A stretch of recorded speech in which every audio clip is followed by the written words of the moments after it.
Pemirsa, lumpuhnya layanan imigrasi akibat gangguan di Pusat Data Nasional dipastikan akibat serangan cyber ransomware. Menkominfo Budi Aristiadi mengatakan pelaku serangan siber ini meminta tebusan dana mencapai 8 juta US dollar.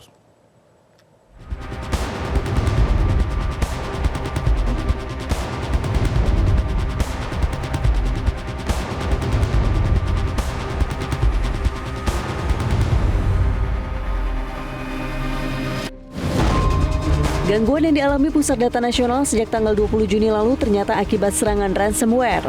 Serangan siber ini sempat membuat sistem imigrasi lumpuh hingga menyebabkan penumpukan penumpang di sejumlah bandara.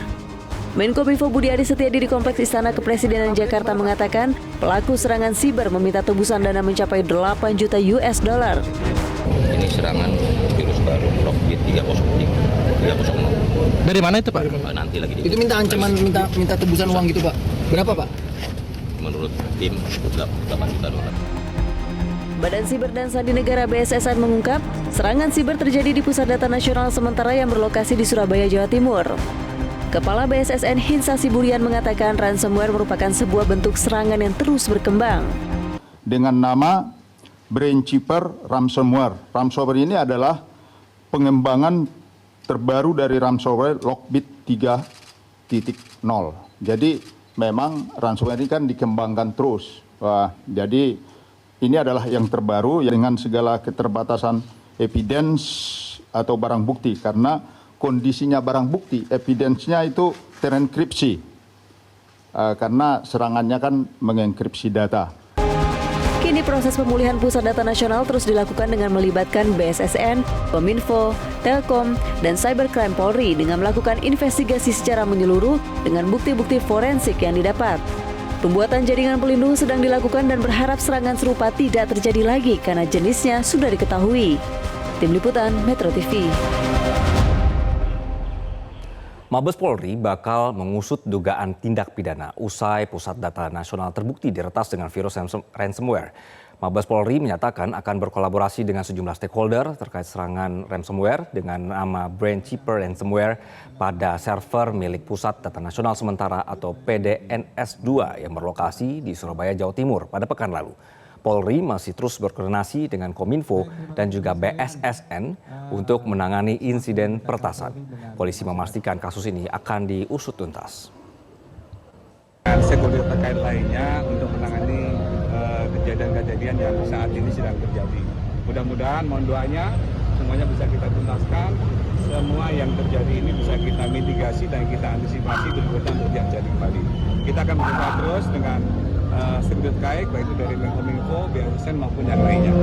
Ya. Kalau saya berinasi juga katanya kena hack, Pak, itu nanti kita mitigasi, kita cek kembali. Karena kebetulan ini menjadi isu-isu yang lagi menarik saat ini. Yang pasti bahwa Polri akan bekerjasama dengan stakeholder lainnya untuk bisa menuntaskan kembali. Kamis besok, Komisi 1 DPR RI akan memanggil Kominfo dan juga BSSN untuk membahas serangan siber terhadap Pusat Data Nasional.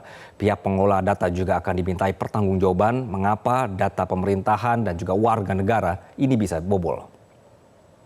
Jadi ini persoalan yang sangat penting dan jangan dibiarkan berlalu begitu saja. Kami berharap dari Komisi 1 untuk menangani secara sistematis dan hari Kamis besok direncanakan Komisi 1 akan memanggil Kominfo dan BSSN, dua pihak yang paling bertanggung jawab terhadap PDN.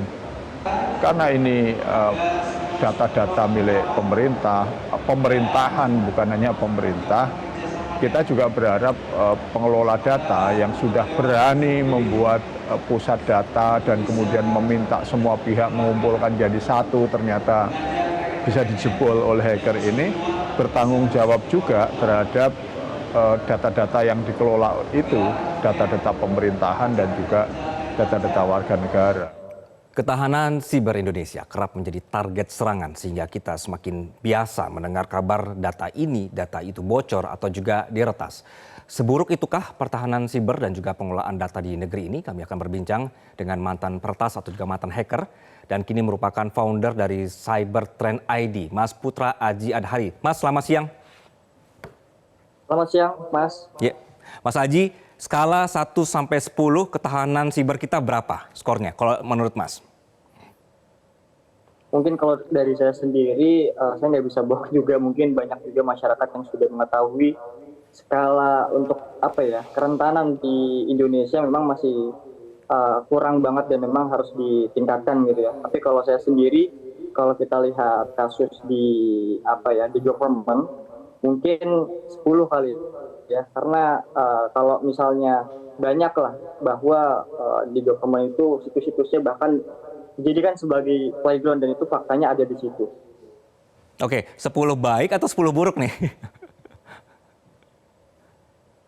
10 yang harus ditingkatkan terus, Mas. 10 yang mesti ditingkatkan gitu ya. Oke, Mas, bukankah Betul. seharusnya itu kalau dalam kondisi seperti ini ada yang disebut dengan disaster recovery planning. Tapi pada sampai hari ini sudah berapa hari dan ini juga masih terjadi begitu. Mas Aji melihatnya seperti apa? Ya, kalau sekarang mungkin apa ya, memang kita udah agak apa ya, saya lihat memang kita udah apa ya, kurang begitu fokus gitu ya, karena pada awal ada statement pun PDN itu ada statement bahwa itu adalah gangguan teknis. Ternyata setelah diforensik hasilnya malah apa ya, itu ada ransomware di situ. Dan kalau saya sendiri gitu ya, lebih baik kita bisa fokus ke recovery, bagaimana caranya kita bisa betul-betul mengamankan data yang memang sudah terenkripsi oleh threat actor gitu ya. Dan juga karena di apa ya, menurut saya kalau di sekarang gitu ya, banyak orang yang memang masih belum begitu fokus ke orangnya gitu ya, people-nya gitu ya. Itu yang saya rasa mesti kita prioritaskan di situ juga gitu ya, bahwa kita mesti kasih awareness, kita kasih edukasi ke mereka bahwa ancaman ini bakal ada loh gitu. Kalau misalnya di sistemnya juga udah aman gitu ya, mungkin bisa lewat juga ke people-nya gitu ya, celahnya gitu. Oke, dari pengalaman Anda sendiri bahwa Anda setuju bahwa data kita atau sistem kita tidak aman? Kalau kita lihat di internet ya begitulah. Begitu ya. Baik, Mas Aji, Mas melihat bahwa kita membutuhkan waktu berhari-hari, sistem masih beberapa yang down begitu. Ini karena pemerintahnya gagap atau gamang menghadapi situasi saat ini, atau memang sebenarnya tidak mampu? Ya, sebenarnya kalau saya lihat mungkin kalau dari pemerintah sudah semaksimal mungkin untuk menangani kasus ini gitu ya. Tapi karena memang juga kita juga udah apa ya, udah yang tadi saya bilang, kita udah kurang sigap dari awal gitu ya.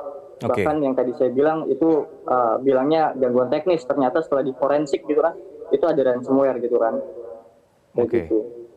Baik, Mas, ini mohon diluruskan kalau salah ya. Jadi kan disebut ini dengan ransomware terbaru, sedangkan setahu saya juga serangan-serangan seperti ini kan dia akan memperbarui diri. Dia bisa menghapus jejaknya sendiri, dia bisa melawan pertahanan dan mematikan server begitu. Nah, sebenarnya dari pengalaman Mas sendiri, ransomware ini bisa dilawan atau tidak?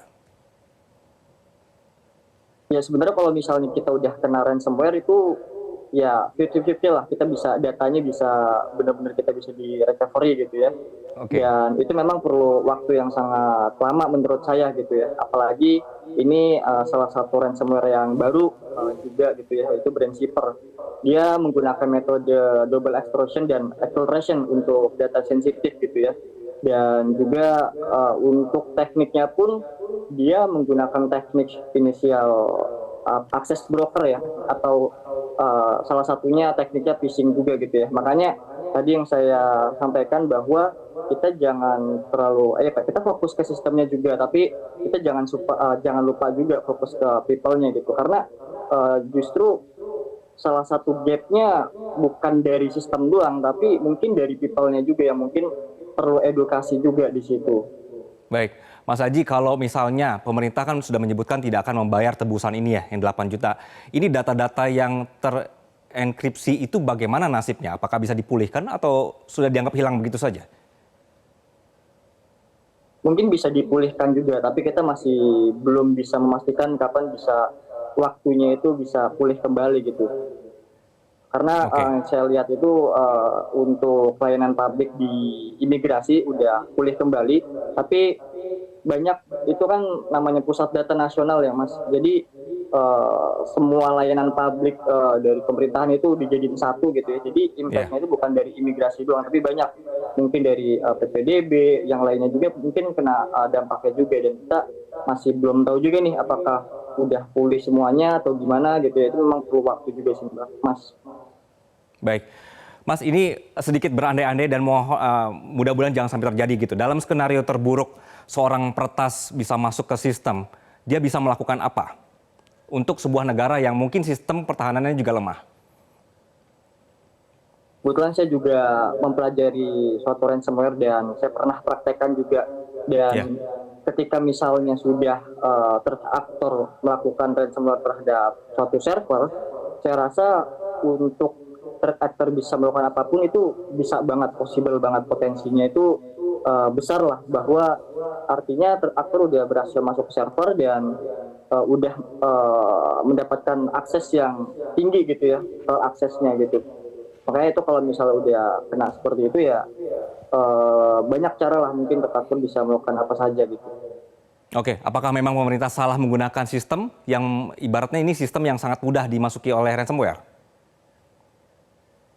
Ya itu yang tadi saya bilang sih Mas ya, walaupun kita sudah menggunakan teknologi, sistem yang sudah begitu canggih, tapi kalau misalnya people yang masih kurang edukasi ya, mungkin salah satu celahnya bisa lewat situ juga gitu ya. Kalau kita berkaca gitu ya, kayak banyak perusahaan-perusahaan raksasa di dunia, mereka sudah memiliki sistem yang canggih gitu ya.